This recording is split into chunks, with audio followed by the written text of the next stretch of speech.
yesterday was talking about. At least it's cool. It does, I'm not getting Yeah. that thing anymore. I guess we're gonna just have a hot day, then a cool day, then a hot day, then Yeah. a cool day, then a hot day, and a cool day.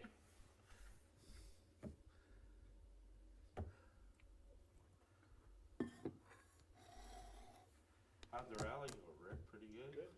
Yeah, no complaints. You guys were really doing lots of stuff. Yeah, it went well. How long did it take them to take down the, what do you call them, those, guards that were, Years, they didn't finish up till early morning, I mean, 4:30, 5 o'clock, so. but that was their crew that did that, right? That race was really okay. I don't know, I heard that it didn't really draw a whole lot of extra people into town, but. You know, when we looked at the Placer, numbers, we had less people in town this Sunday than we did last year on Sunday, but without a doubt, the crowd was bigger. It was one of the biggest Sunday crowds I think I've ever seen. It's mostly Downtown. local. So it's, yeah, it's local, so Yeah, they, yeah. they came down to it, so, Yeah. yeah. Anybody hear from Sean? I didn't hear anything, I she didn't. wasn't gonna be here. You gonna call her? Yeah. Yeah, that'd be good.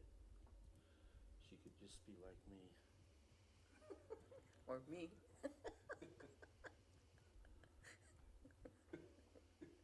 Jeez. And I set my alarm early. I don't ever set my alarm for these things. I do have to be somewhere at 7, but if it's 7:30, I usually wake up at 6:30 anyways. Oh, jeez.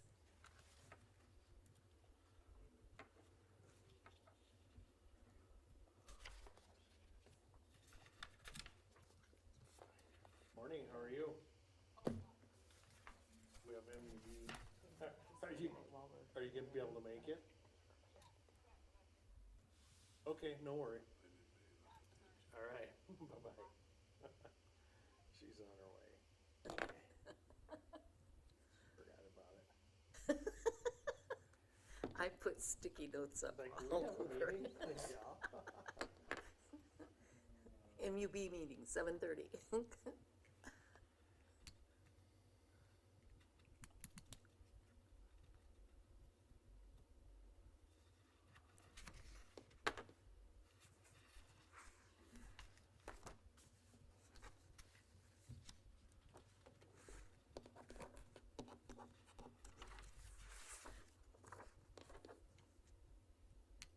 It looks like it's working now, so. Is it recording? I would just pause it and I just think it's not going to YouTube, but it's, pause it. I think I've got it paused right here. It should show you. No, I don't know how to do that. Adam showed me, but I can't It remember should show you. the thing, but I can't remember where he told me.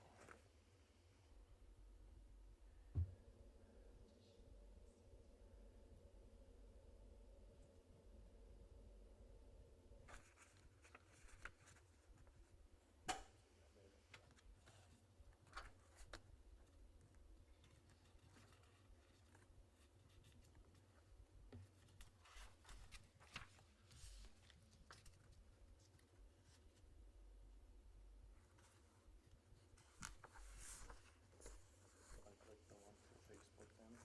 Yeah, I took that one off. Okay. Yeah, I did that yesterday. Okay, good.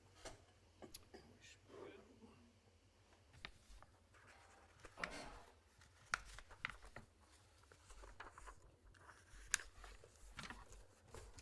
That's good. So we got the finances for both July and, Yeah, remember we have double. yeah. Because we just last. Makes sense. Double absentees last time. We're both here this time.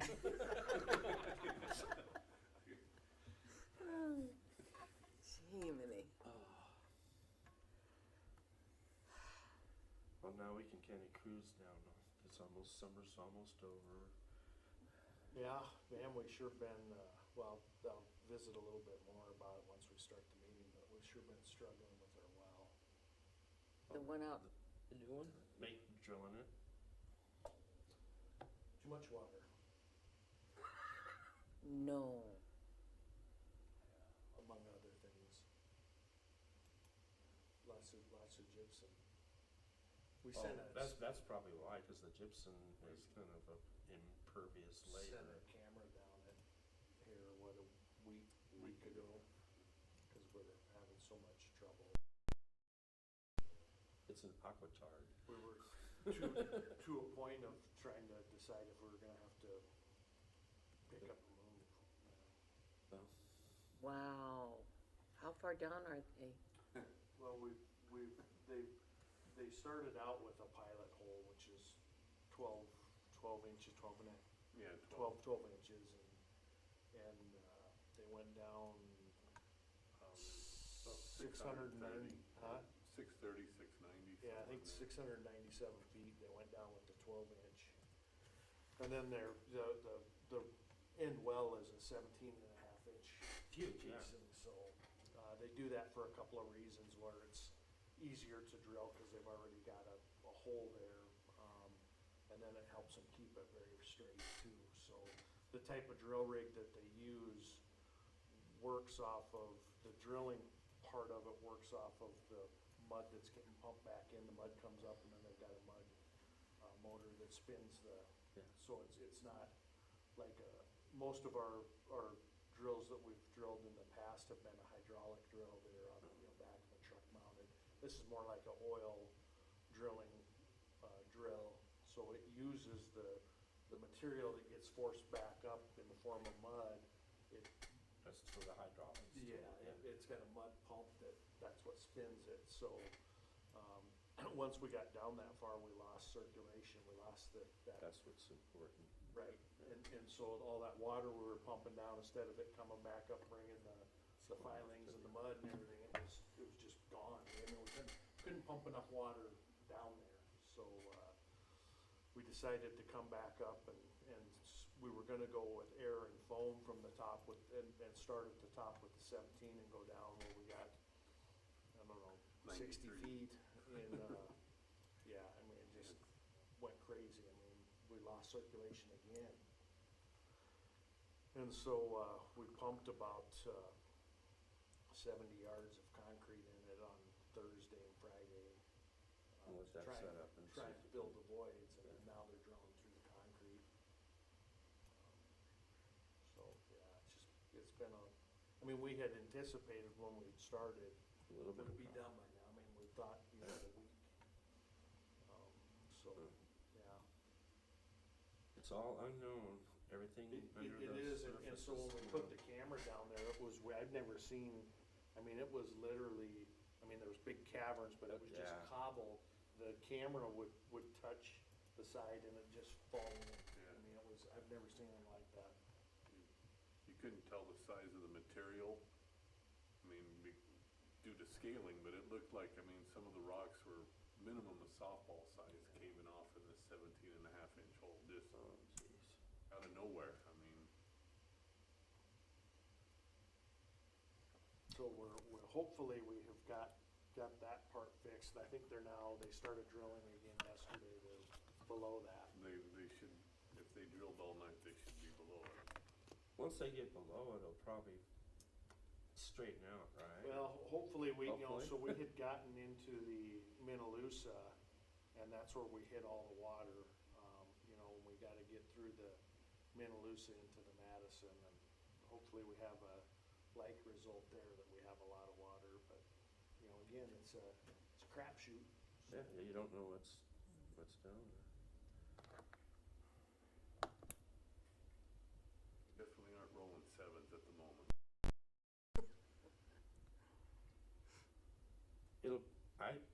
I suspect once you get it done, it'll be a very good well. And they're hoping that, cause we're losing the water, that's, they shoot that foam down there. Yeah. And then the foam, when it hits the water, it creates foam, and Yeah. then and then that brings the, Back up. yeah, They're hoping that flow. basically floats them back up to the top. Yeah, drilling's, it's more of an art than it is a science. Well, and this, you know, I'm pretty impressed with the crew. I mean, they've got an actual, Pete is a He's a geologist. geologist on site the whole time. Well, that's big. Which you never, I mean, Yeah. you'd never ever see that, so.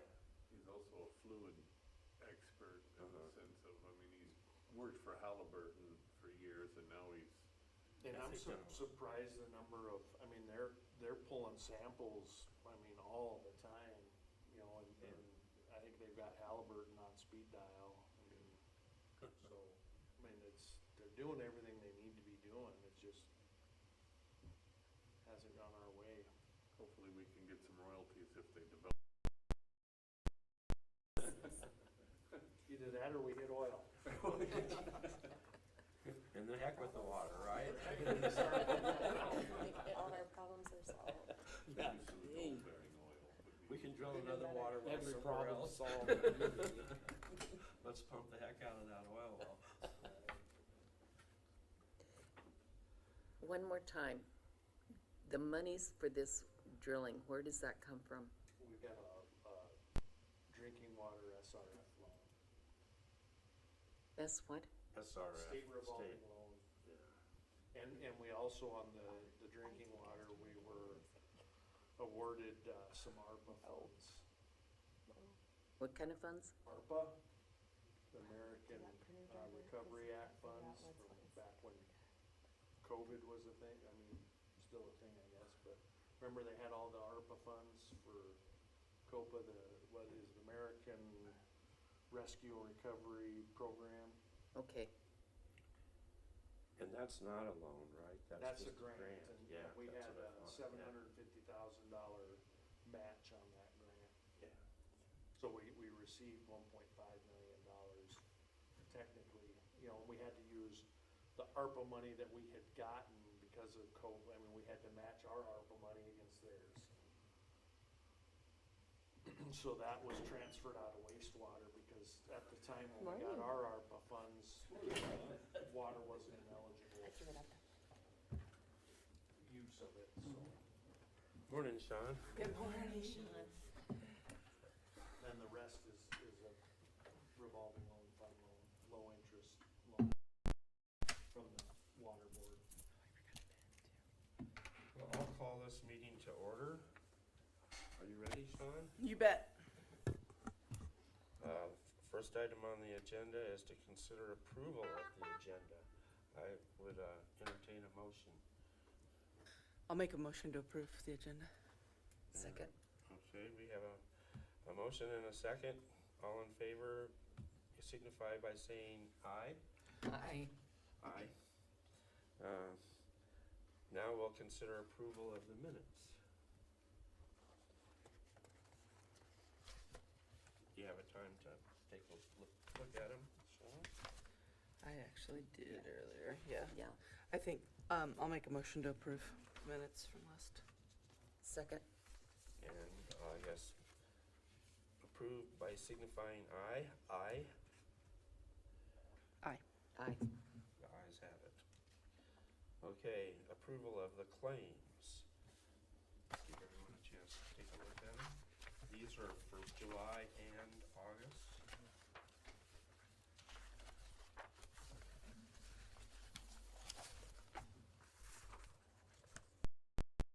I went through them, I didn't find anything to question. Yeah, I don't have a question on them either.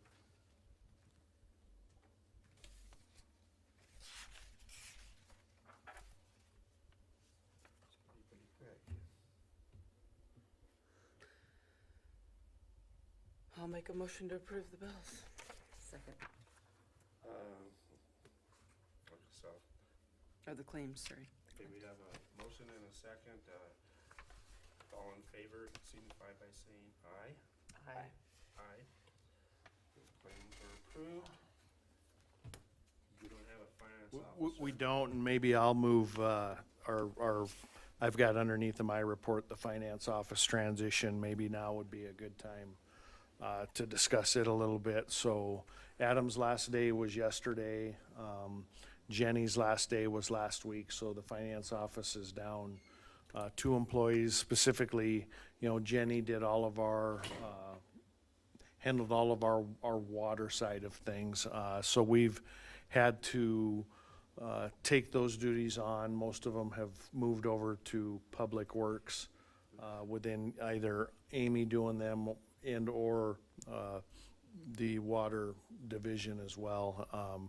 So we're going to, starting, I guess, Monday, we started doing all the work orders, the service requests that normally would come out of the finance office and then over to us.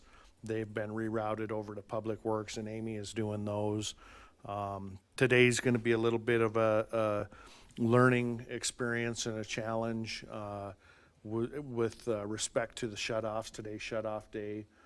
We don't have that staff that normally would do that and try to go out and make the calls and things to try and get our list down. We're having to do that internally now, so Todd and his guys are banging on doors. We're trying to get that whittled down, but today will certainly be a trial and error test to see how it works and how and what we can refine it as far as getting that list created, trying to get a hold of people. Still, the money part of it still happens at finance, so it's a little bit awkward, I guess is the word. We haven't really figured things out. It was much easier when everything happened at finance, but now that we're taking on some of those roles, but still the money has to come over here. So, you know, as these guys make contact with any of these account holders that are delinquent, you know, we have to refer them back over here to make the payment, and then you know, we'll have to, I guess, continually update or rerun our report to see at the end of the day who is there. Yeah, we're kind of working through it. Anything you want to add to that, either Amy or Todd, or? As we go, we just gotta maintain fluidity and Yeah. roll with it. So this will likely, you know, I'm not sure. I wouldn't necessarily call this a short-term solution because I don't know how long it will have. You know, we'll begin actively recruiting for a finance officer in the future, and that's a pretty important position to have. But even at that's not necessarily going to solve, you know, all of these work orders and different things. And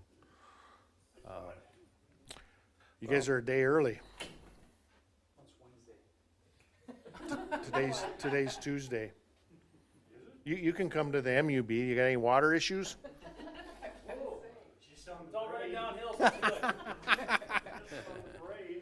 since good. Sorry, tomorrow.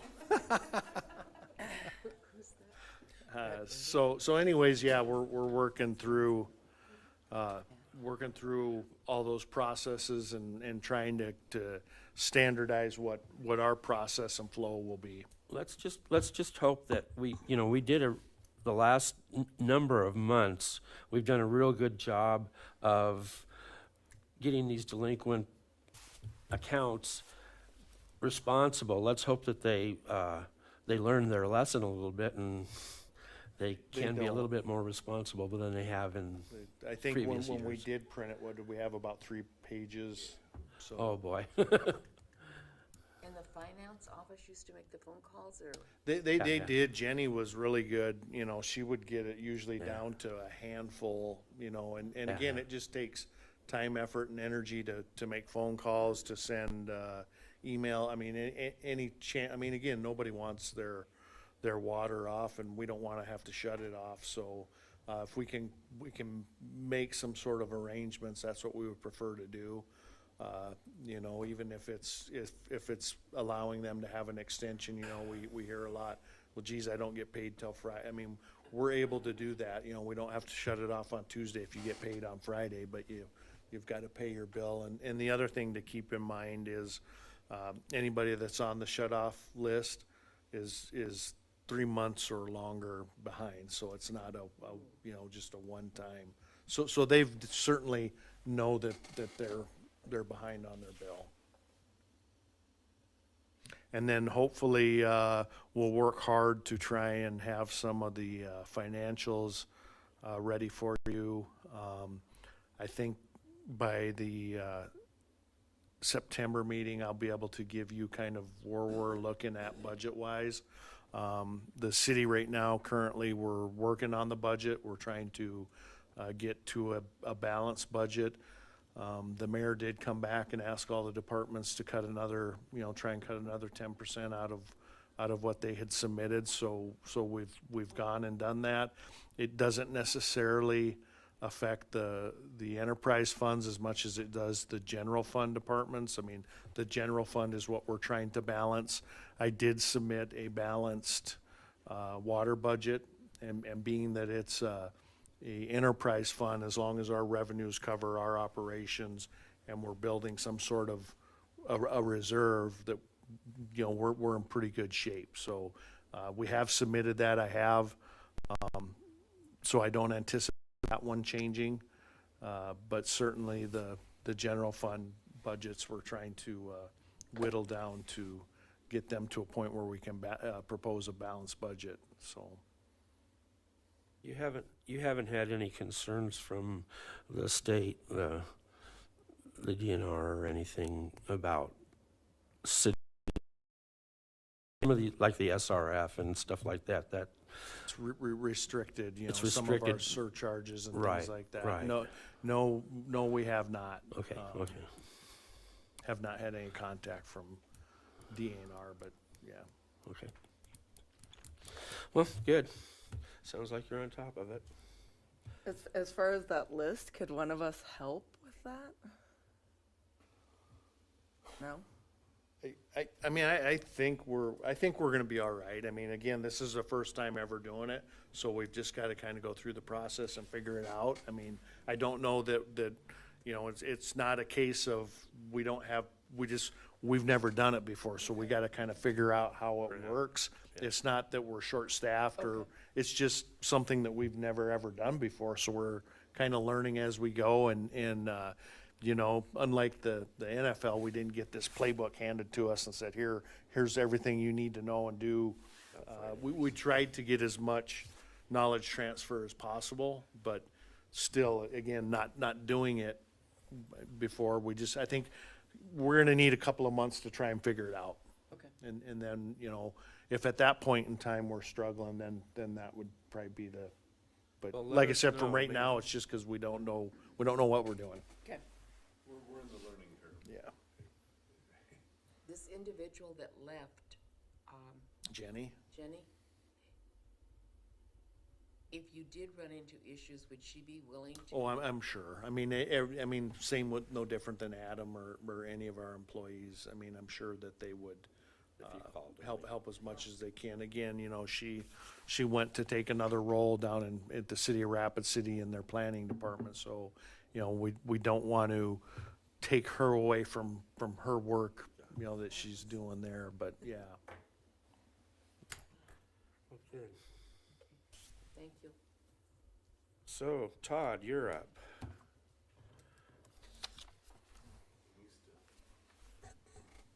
Any customer concerns, and everyone's happy, so we roll on, sorry. Well, I was gonna say, okay, is there any customer concerns? I assumed that there wasn't.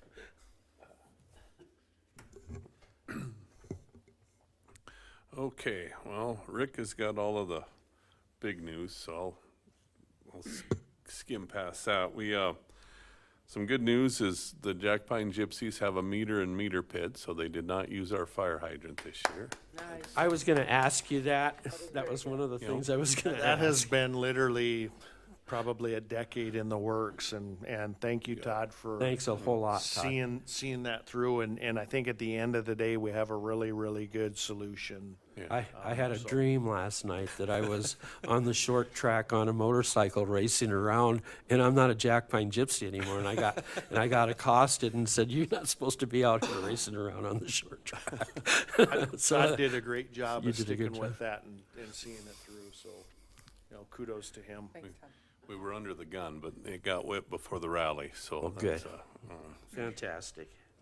So then, first time since I've been here, we actually had a water main break during the rally. That was, it couldn't have been on a better day. It was the coolest day of the rally, and it was in a secluded area where we did not fight traffic at the immediate site, but as you need to run back and forth at times to gather things, that was the struggle. It unfortunately led to, I think, a half-hour overtime, give or take, for my staff, but we got it whipped, and we're, that was just a entertaining situation floating through traffic, but Where was that at, Todd? on Colorado Boulevard, just, The street from that church that's back there. Yep. And just a circumferential break. Once again, and we talked about Ron earlier was mentioning hot one day, cold the next. That has an adverse effect on steel piping. I mean, you don't see or feel the ground move, but it moves, and that's just something we're gonna play with the climate we're in right now. So, nice easy fix. It was turned into a bigger open hole than any of us like, because the leak did not go straight up this time. It come up at an angle, and we had to chase it up, and but once again we got it. So It wasn't right under where the water was coming out. no. That's this is one of the first ones I've had here. I like this porous soil here versus the gumbo I grew up in, because the gumbo, it might be 100 feet away where it comes up. But so no, that was a new experience. I hope we don't have that ever in a very high traffic area. Beyond that, we another level of testing is coming. We've hit on briefly the PFOS. It's an unregulated contaminant that the EPA is sampling and testing for to come up with monitoring requirements for all water systems. It will slowly transition into all facets of our life, including wastewater sampling as well. We are on the gambit for that sampling and testing this year into next year. It is crazy because they are sampling 5 different of these 40,000 plus contaminants. They're sampling for 5 of them. 2 of them, they're looking for a maximum contamination limit of 4 parts per trillion. Oofda. The other 3 are 10 parts per trillion. And then they threw a 6th sample on there of combined, and they don't even have what the MCL is, the maximum contamination limit. So when that happens, the South Dakota Rural Water has a guy that he basically suits up almost in a hazmat suit, and he'll come take our sample. He lives here in town. He's a pretty good egg. He started out sampling, and the bigger towns have already sampled, where we're in the middle tier, but he found that he was getting positive samples when he was just showing up and taking a sample, because we have PFOS on us now. I mean, it's in our clothes, it's in our dyes, it's, the dyes of so I'm content to allow him to sample. He's got it down to have a good, clean sample. We really don't want hits. This is something they don't even really have a way to remove it yet. The downfall of this is in 2027, after our sample will be put on a monitoring program that they tell us how often we sample, and it will be on our dime at that point. And there currently are only 6 labs that can actually do In the the United EPA States? methodologies in the country. In the country, yeah. Yeah, it's so just another one of them positives to look forward to. Just to remind me, for a part per trillion and compared to marbles and swimming pools, what is that like? Oh, throw 3 marbles in the ocean, in the Pacific Ocean is probably closer. Okay, the Pacific, okay. I it's wouldn't not a use a swimming pool. No, it's Okay. I should have looked that up. That they had a comparison that blows your mind, but it's very similar to that. It's 3 marbles in the Pacific Ocean. yeah, it's crazy. Where's the sample coming from? Well, so this is our source water, so it'll come out of well 7, our primary well. Okay. Yeah, it's just crazy. What are these pea pods? PFAS. It's tough It's an acronym. Perfluoroalkyl PFOS, PFAS. It's a perfluoral I can't even. It really came to light, was the firefighting foam. I mean, it's tied to that stuff. It was originally one of the fun facts that isn't real fun. I'm crazy that way, I guess. But if you were to exhume a body that was buried before, I believe it was 1949, their skeletal remains would likely not contain any PFAS. But in 1949, Teflon was invented, the Teflon coating on your pans and all of those things, that's PFAS. So after 1949, they claim that you cannot find a buried body that does not contain amounts of PFAS. Kind of goes back to don't drink out of the hose. Garden hose, all That water those, was so good though. all those things. Plastic bottles. Yes. Yeah, I was gonna say, isn't it plastics too? Yep. Okay. Every time you put a plastic in a microwave,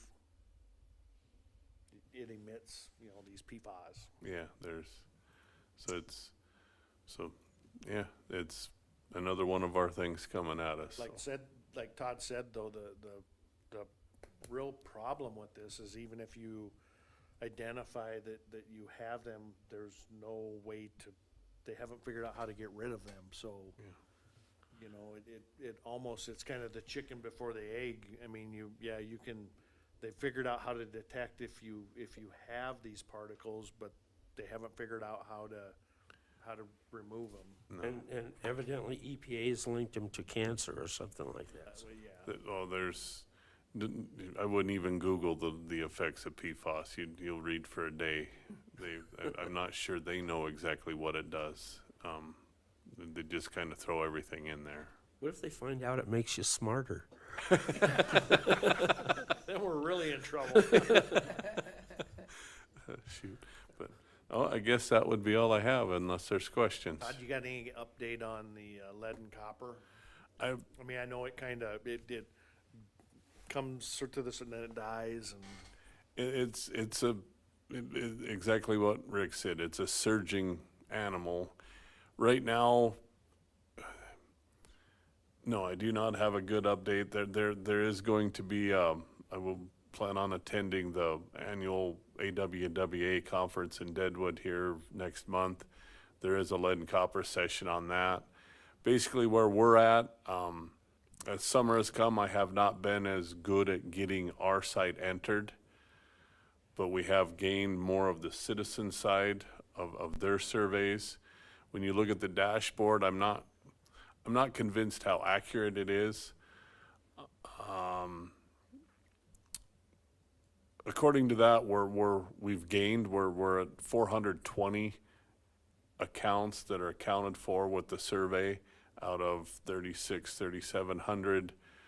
We are gaining. The big push will come after October. When you compare on their website, their dashboard, per capita, we are ahead of the towns our size that when it comes to the citizen surveys, and they don't publish what the actual town has done for their side of the service. I know once again, I get back on it. I've got more entered than what we have citizen surveys returned. I know that as I go through as-built and know what's been updated, I just don't have a good update as what's gonna happen, because I know there's no way we will be compliant by the deadline, but I'm also. But a lot of other communities will not also. I don't know of hardly any communities that didn't have a 2 to 3 year heads up on us that will be compliant. To my knowledge, Sioux Falls is the only town that is likely gonna be compliant with their rule because they had a 3-year head start. Extra money, they actually enabled a whole lead and copper division of 10 people that went, and they actually dug up lines to see what they were. I mean, they went all out. They did some interesting programs, like even they swapped out people's toilets. Said, hey, we'll give you a water efficient toilet, we'll come in, schedule the swap out. And so they were able to, when they did things like that, of course, they have to shut the water off. They can do the survey while they're doing programs like that. So, yeah, they just, when you have that much, budget Yeah. ability, you can be a lot more compliant. Well, at the end of the day, we will have our end, the city end, done. It may not be done by October. There's gonna be things I gotta chase down. The citizen side, that's gonna be the part that boy, you just gotta catch people and hope they allow you in to, Grab a sample. yeah. Well, it's not even sampling. We basically. You have to look at their pipes. Yep, and submit a picture. Where we're at now with the state too, I guess, as an actual update of something that did change, is they are emailing once a month all of the surveys that were completed in that month. And so they have their staff verifying the pictures, and then they send them to us. And if the state's happy with them, I don't need to look at them, but then there's also in there ones that need further inspection. We've had people send pictures in of toilets it's, and not everyone understands the directions, so we'll have to go back. At least they went through the effort, they took a picture, submitted it. That means they're probably gonna be receptive to us knocking on the door saying, hey, we need to further verify this. Either that or they took a smart aleck picture and then they're probably gonna treat us the same. We'll deal with it as it comes, but I would say there will be a future of us next spring, next summer, likely going door to door, trying to catch people and take pictures of where their service line comes into their house. So anybody spread the word, tell them they can sure help us out by, Taking a picture Yep. of their service line. and if they need help, give us a holler. We have assisted a lot of people who didn't understand how it worked as well. You've got mine already, though. Yes, yep, you're on the verified list. No. All right, any other questions? Nope. Okay, Thanks, thank Todd. you. Thanks, Todd. Kind of some other updates. We did finalize, closed out the Davenport Phase 3 project. All of our punch list items have been taken care of. Only thing that we have outstanding there right now is the as-built drawings. Ended up being a fairly good project. Had, probably the only real hiccup we had was probably in the tracer boxes, and they had just used a different style that wasn't normally used in a sidewalk setting. So it caused a little bit of a problem, and it's basically just the way the lid spins on and off. So that project's done and closed out. We did do our initial preliminary review of the plan set for Valley View and in Hidden Hills, which is the development out on Avalanche.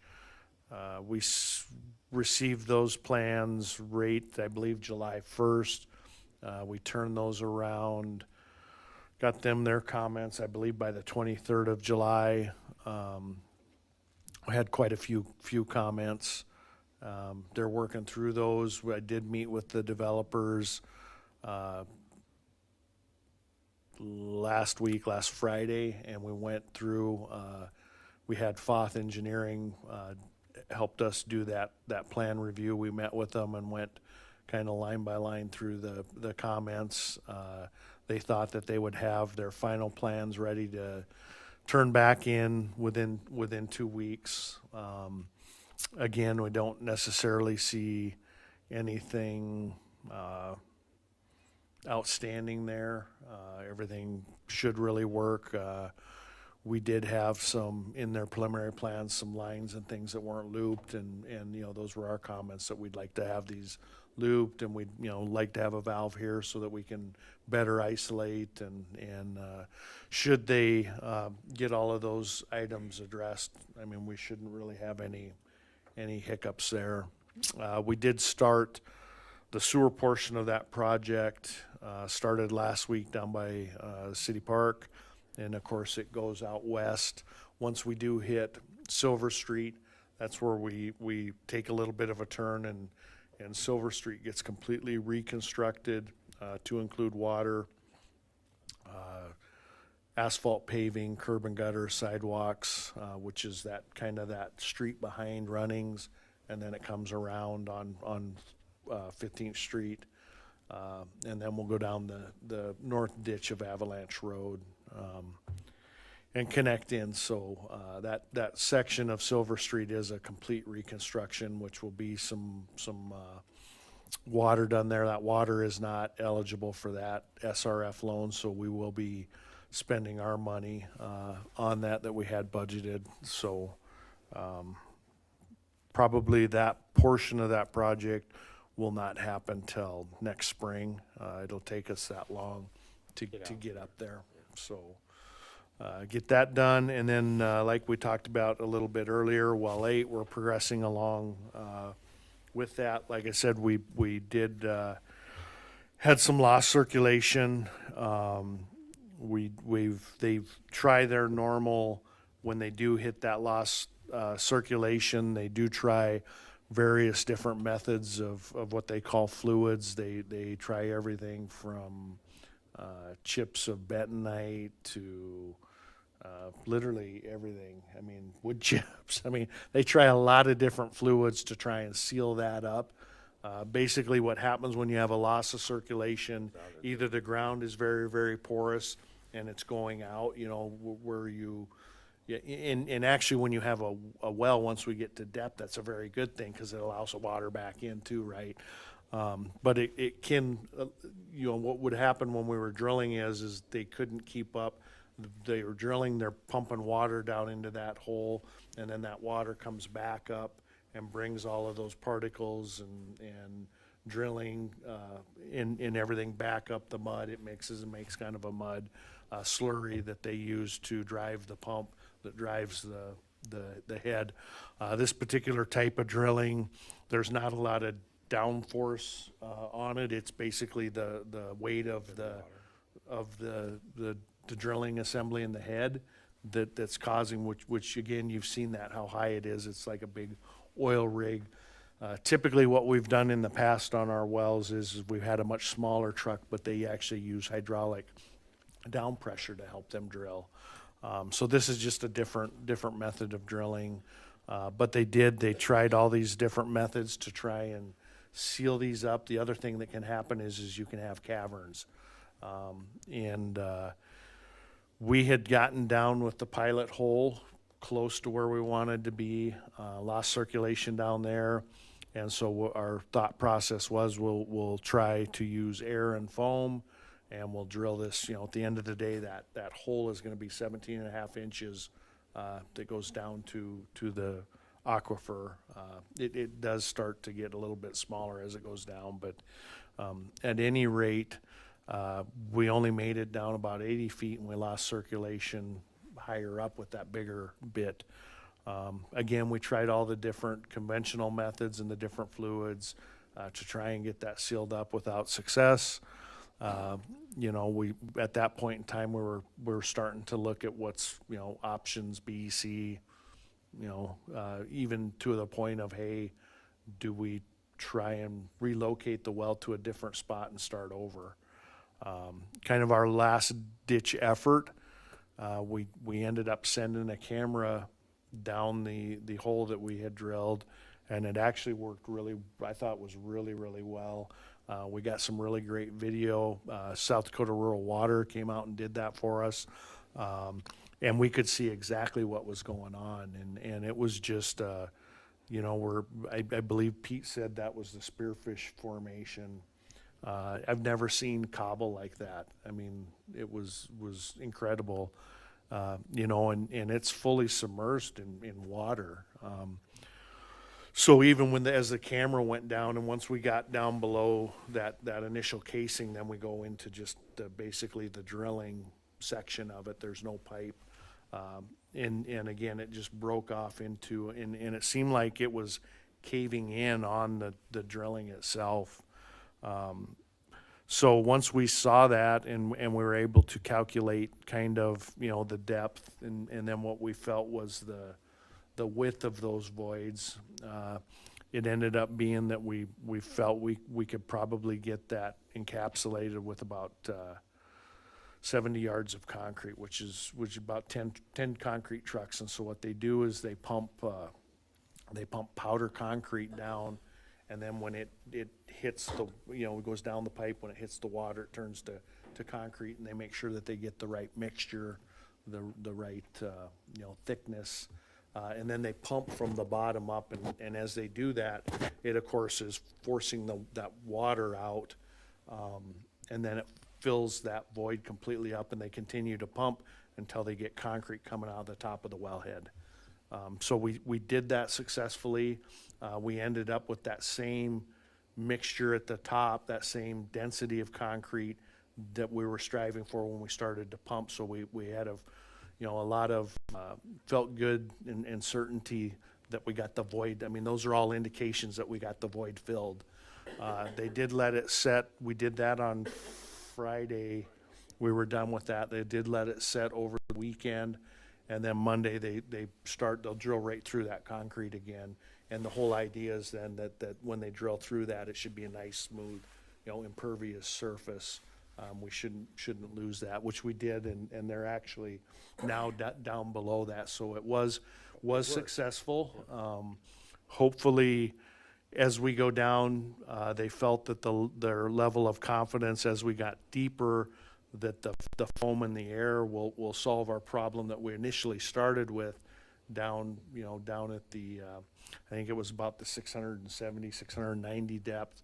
We're looking to try and get about 900 feet is where we want to be into the top of the Madison. So, we're hopeful that we continue with good progress and we end up with a good well, but it is truly a roll of the dice.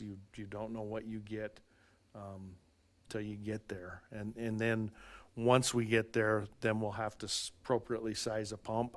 When we bid this project out, we had a couple of different variations of pump sizes, depending on how much water you have and what your drawdown. They'll appropriately size the pump. But right now, we did have a little bit of extra cost. The cost to drill is covered under the contract, but the extra concrete and things like that will be an additional. I think right now, should we not run into any more issues, we're probably somewhere in that $50,000 range above and beyond what we thought we were going to be at. So we have started looking at the contract and at the project to try and determine, where we can make that money up, and we're pretty confident we can. At the end of the day, we had quite a bit of acid in the bid to do frack. I mean, basically frack. What they do is they pump acid down there, and it cleans out all these little crevices to let that water come in. We probably aren't going to have to do that because that's the problem we're seeing now. So we may use a small portion of that acid, but the amount we have in the bid, we're certainly not going to use. So again, there's just different things that we can offset.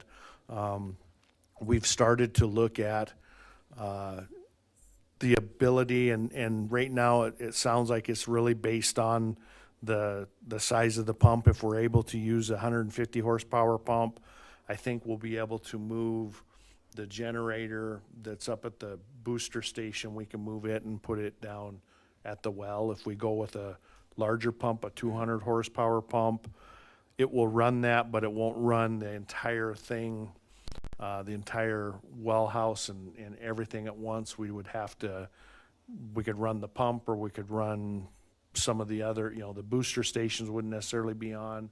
But again, that generator that we put at that booster station is a natural gas generator. We don't have natural gas. I mean, we've never ran it since it's been installed because there's no natural gas out there. We thought that the Avalanche development would hopefully spur and bring natural gas out there, but that's not the case. Most of those homes right now are either going to be electric or propane. That booster station's been in, I mean, we've had it now for 3 years. So, and it's never been started. So again, if, that's probably a $250,000, $300,000 generator. If we can move it and repurpose it, again, a great way for some cost savings. So, we feel comfortable that we're still gonna be able to complete this project, within budget. We've looked at some other opportunities where we can decrease some of the costs. I don't, as a last resort, we wanna look at that. We don't wanna start cutting things out of the project, if we don't have to, because, the whole project was designed with those things, in need. And what I talk about is things like, turbidity meters and things. I mean, they're really nice to have them. Are they absolutely necessary? No, but again, they're a great tool, and they're a good tool for Todd, to be able to help, tell when things are going wrong or what's going wrong. So we don't want to cut those out if we don't have to, but at the end of the day, we've kind of started looking for ways where we can make sure that we keep that project, within the scope budget. So that's kind of where we're at. If everything goes well and they're drilling now, maybe by the end of the week, if they don't hit, I mean, they drill pretty quick once they get going, and they go 24 hours a day. They don't stop. So once they're drilling, they continue to drill.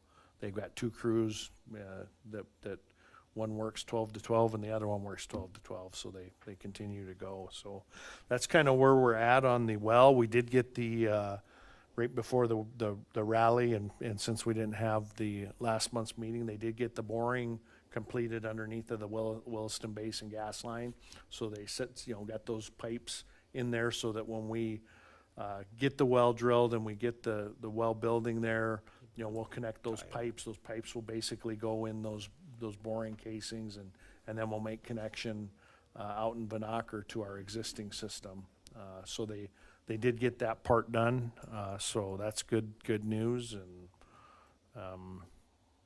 yeah, that's about what I have for ongoing projects anyways. Any questions? Well, thanks, Rick. That could end up being one of our best wells if we get it That's what done. we're hoping for.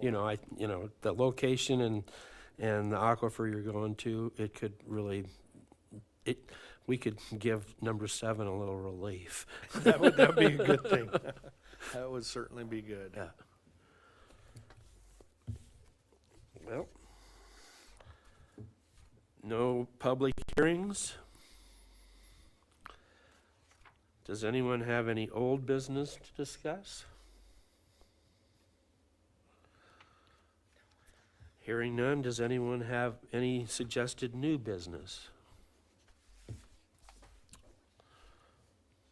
I guess that brings us to other matters that may come before the board. I will, I had forgot, I should have been better prepared. Last week I did get our annual rate survey, our 2024 rate survey, which basically, it's a regional look, but it also breaks it down to South Dakota and to the communities that participate in that survey. There's quite a few. I did send it out to the council. I'll forward it to you guys as well.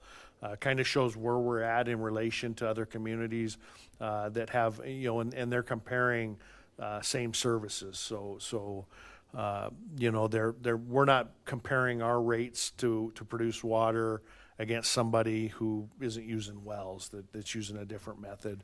And then they did, the rate survey uses an account, because I had that question too when I sent it out is, well, that's not what my monthly bill shows. And well, the rate survey uses a 6,000 gallon base fee. Ours is 5,000. So that's how the rates are going to be different. It's not going to show what you use, on your bill, but it is comparative to other communities. And it is correct. If you use 6,000 gallons in our system, that is what your bill would be. But we are actually in all of the water, wastewater and solid waste, which is garbage. We are at the top of the list in most of those for having the cheapest rates. And I'll forward that out to you. And then I have the book of the full survey if at any time you want to come, and it goes a little bit more in depth than I kind of cut and pasted, the highlights of where we at. But I will send that out via email to you guys, just so you have it. Good, thanks. And I see Eric is no longer with us, so I'm not gonna ask if we need an executive session. Leads us to a motion to adjourn. I'll make a motion to adjourn. Second. We're adjourned. Next meeting.